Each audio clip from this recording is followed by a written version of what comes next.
ভয়ঙ্কর অস্ত্র উন্মোচনের হুমকি ইরানের। বরকে বরণ করে নিল বানর। তাইওয়ান কি সত্যি স্বাধীন রাষ্ট্র? ট্রাম্প পুতিনের 1.5 ঘন্টার ফোনালাপ, আসতে পারে বড় সিদ্ধান্ত। স্বাগত জানাচ্ছি কালবেলা আন্তর্জাতিক সংবাদের সাথে আছি মুজাহিদুল ইসলাম। শিরোনাম জানাচ্ছিলাম, এবারে বিস্তারিত। ইরানের নৌবাহিনীর কমান্ডার রিয়ার অ্যাডমিরাল শাহরাম ইরানি সম্প্রতি এক ঘোষণায় জানিয়েছেন যে তেহরান খুব শিগগিরই একটি অত্যন্ত শক্তিশালী ও গোপন অস্ত্র উন্মোচন করতে যাচ্ছে, যা শত্রুপক্ষের জন্য বড় আতঙ্কের কারণ হবে। বুধবার প্রেস টিভিকে দেওয়া সাক্ষাৎকারে তিনি দাবি করেন, এই অস্ত্রটি ইতিমধ্যেই শত্রুর খুব কাছাকাছি অবস্থানে রয়েছে। কমান্ডার ইরানি আরও উল্লেখ করেন যে গত 28 ফেব্রুয়ারি থেকে শুরু হওয়া সংঘাতের প্রেক্ষাপটে ইরানের সশস্ত্র বাহিনী যুক্তরাষ্ট্র ও ইসরায়েলের বিভিন্ন লক্ষ্যবস্তুতে শতাধিক পাল্টা হামলা চালিয়েছে। বিস্তারিত মূল প্রতিবেদনে। ইরান খুব শীঘ্রই এমন একটি অস্ত্র উন্মোচন করবে যা শত্রুপক্ষের জন্য বড় ধরনের উদ্বেগের কারণ হবে, এমন দাবি করেছেন দেশটির নৌবাহিনীর কমান্ডার শাহরাম ইরানি। বুধবার প্রেস টিভিকে দেওয়া বক্তব্যে তিনি বলেন, তেহরান অতি দ্রুত এমন একটি অস্ত্র সামনে আনবে যাকে শত্রুরা গভীরভাবে ভয় পায়। অস্ত্রটি শত্রুপক্ষের খুব কাছাকাছি অবস্থান করছে বলেও ইঙ্গিত দেন তিনি। শাহরাম ইরানি দাবি করেন, ইরানের বিরুদ্ধে সাম্প্রতিক হামলায় দ্রুত সাফল্য পাবে শত্রুপক্ষের এমন ধারণা এখন সামরিক মহলে হাস্যকর বিষয় হয়ে দাঁড়িয়েছে। তিনি আরও বলেন, ইরানের নৌবাহিনী পাল্টা অভিযানে মার্কিন বিমানবাহী রণতরী আব্রাহাম লিঙ্কন লক্ষ্য করে একাধিক ক্ষেপণাস্ত্র হামলা চালিয়েছে। এতে নির্দিষ্ট সময়ের জন্য ওই রণতরী থেকে বিমান উড্ডয়ন ও আকাশ অভিযান ব্যাহত হয়েছে বলে দাবি করেন তিনি। ইরানি এই কমান্ডারের ভাষ্য অনুযায়ী গত 28 ফেব্রুয়ারি শুরু হওয়া সংঘাতের পর দেশটির সশস্ত্র বাহিনী যুক্তরাষ্ট্র ও ইসরায়েলের বিভিন্ন গুরুত্বপূর্ণ লক্ষ্যবস্তুতে শতাধিক পাল্টা হামলা চালিয়েছে। তবে এসব দাবির বিষয়ে যুক্তরাষ্ট্র বা ইসরায়েলের পক্ষ থেকে তাৎক্ষণিক কোনো মন্তব্য পাওয়া যায়নি। সম্প্রতি সামাজিক যোগাযোগ মাধ্যমে একটি ভিডিও ব্যাপকভাবে ভাইরাল হয়েছে, যেখানে দেখা যায় এক বিয়ের আসরে মানুষের বদলে স্বয়ং এক বানর বরকে বরণ করে নিচ্ছে। রাজকীয় সাজে সজ্জিত বর যখন বিয়ের আসনে বসা, ঠিক তখনই সেখানে হঠাৎ এক বানরের আবির্ভাব ঘটে। শুরুর দিকে বর এবং উপস্থিত অতিথিরা কিছুটা আতঙ্কিত ও অপ্রস্তুত হয়ে পড়লেও মুহূর্তেই দৃশ্যপট বদলে যায়। অত্যন্ত শান্ত ভঙ্গিতে বানরটি বরের পাশে বসে এবং আলতো করে তার হাত ধরে।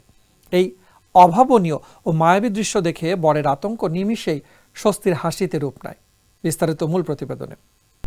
এবার বিয়ের আসরে ঘটেছে একেবারেই অপ্রত্যাশিত এক ঘটনা, যেখানে বরকে মানুষ নয় বরণ করেছে একটি বানর। শুনতে অবিশ্বাস্য মনে হলেও এমনই এক দৃশ্য এখন সামাজিক যোগাযোগ মাধ্যমে ব্যাপকভাবে ভাইরাল হয়েছে। ভাইরাল হওয়া ওই ভিডিওতে দেখা যায় বর রাজকীয় সাজে বসে আছেন বিয়ের আসনে। হঠাৎ বানরের উপস্থিতিতে তিনি কিছুটা অপ্রস্তুত হয়ে পড়েন। তার মুখে ফুটে ওঠে স্পষ্ট অস্বস্তি। আশেপাশের অতিথিরাও কয়েক সেকেন্ডের জন্য হতবাক হয়ে যান এই অপ্রত্যাশিত ঘটনায়। কিন্তু পরিস্থিতি নাটকীয় মোড় নেয় তখনই যখন বানরটি কোনো ভয় বা বিশৃঙ্খলা না করে ধীরে ধীরে এগিয়ে এসে বরের পাশে বসে। মুহূর্তেই থমকে থাকা পরিবেশ যেন আরো রহস্যময় হয়ে ওঠে।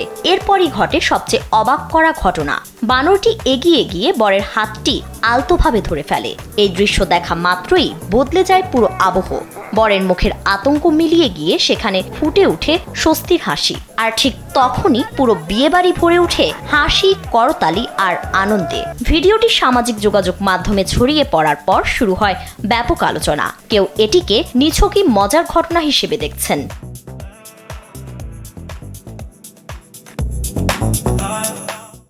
তাইওয়ান কি একটি সার্বভৌম রাষ্ট্র নাকি চীনের অবিচ্ছেদ্য অংশ? এই দীর্ঘমেয়াদী বিতর্ক আবারও বিশ্ব রাজনীতির আলোচনায় উঠে এসেছে। বিশেষ করে যুক্তরাষ্ট্রের প্রেসিডেন্ট ডোনাল্ড ট্রাম্প এবং চীনের প্রেসিডেন্ট শি জিনপিং এর আসন্ন বেইজিং বৈঠককে কেন্দ্র করে এই ইস্যুটি নতুন মাত্রা পেয়েছে। ধারণা করা হচ্ছে চীন এই বৈঠকে তাইওয়ানের স্বাধীনতার বিষয়টি অত্যন্ত গুরুত্বের সাথে উত্থাপন করবে। তাইওয়ান কি সত্যি একটি স্বাধীন রাষ্ট্র নাকি চীনের অংশ? এই প্রশ্ন আন্তর্জাতিক রাজনীতিতে দীর্ঘদিন ধরেই বিতর্কের কেন্দ্রবিন্দুতে রয়েছে। এই প্রেক্ষাপটে যুক্তরাষ্ট্রের প্রেসিডেন্ট ডোনাল্ড ট্রাম্প এবং চীনের প্রেসিডেন্ট শি জিনপিং এর আসন্ন বেইজিং বৈঠককে ঘিরে আবারও তাইওয়ান ইস্যু সামনে এসেছে।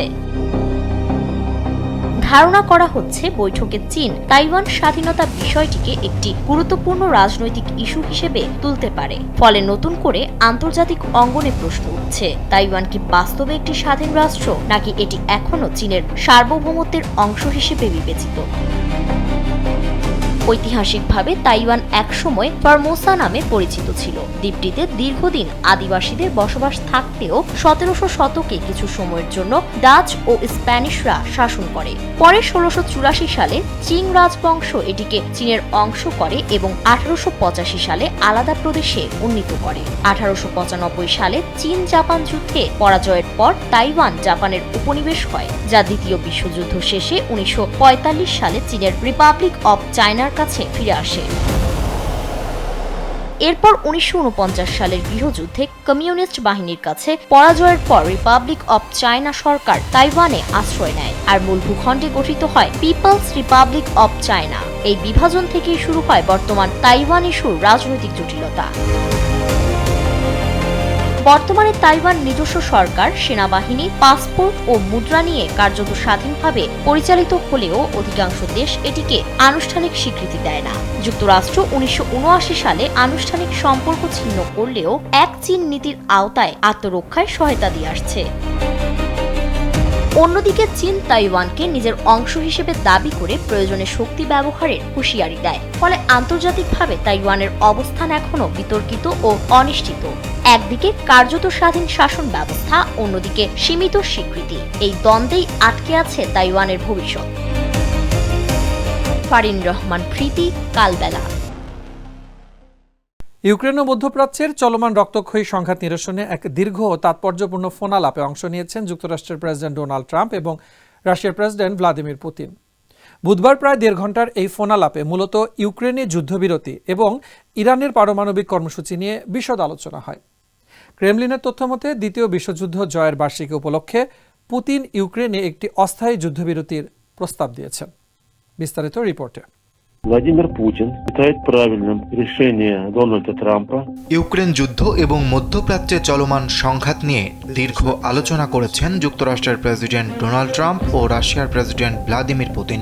বুধবার 1.5 ঘণ্টার ফোন আলাপে তারা ইরানের পরমাণু কর্মসূচিকে কেন্দ্র করে সৃষ্ট যুদ্ধ বন্ধে এবং ইউক্রেনে যুদ্ধবিরতি নিয়ে আলোচনা করেন। ক্রেমলিনের একজন কর্মকর্তা জানিয়েছেন, আগামী মাসে দ্বিতীয় বিশ্বযুদ্ধ শেষ হওয়ার বার্ষিকী উপলক্ষে পুতিন ইউক্রেনে একটি অস্থায়ী যুদ্ধবিরতির প্রস্তাব দিয়েছেন। এদিকে রাশিয়ার প্রেসিডেন্ট ভ্লাদিমির পুতিনের সঙ্গে টেলিফোন আলাপের পর যুক্তরাষ্ট্রের প্রেসিডেন্ট ডোনাল্ড ট্রাম্প জানান, ইরান ও ইউক্রেন যুদ্ধ একই ধরনের সময়সূচিতে শেষ হতে পারে। ট্রাম্প প্রশাসন খুব দ্রুত একটা সমাধানে পৌঁছাতে পারবে বলেও আশা ব্যক্ত করেন তিনি।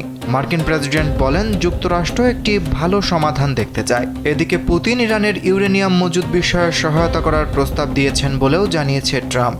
এই প্রসঙ্গে তিনি পুতিনকে সাহায্য করার আগে ইউক্রেন যুদ্ধ শেষ করার আহ্বান জানিয়েছেন। ট্রাম্প আরও বলেন, সমৃদ্ধকরণ প্রক্রিয়ায় যুক্ত হতে চায় রাশিয়া। একই সঙ্গে পুতিন যুক্তরাষ্ট্রকে এটি পেতে সাহায্য করতে পারে বলেও জানিয়েছেন। পুতিনের সঙ্গে তার আলাপ খুব ভালো হয়েছে এবং ইউক্রেন সংঘাতের সমাধান তুলনামূলক দ্রুত আসবে বলেও জানিয়েছেন ট্রাম্প। দর্শক, এই ছিল কালবেলা আন্তর্জাতিক সংবাদে। ধন্যবাদ এতক্ষণ সাথে থাকার জন্য।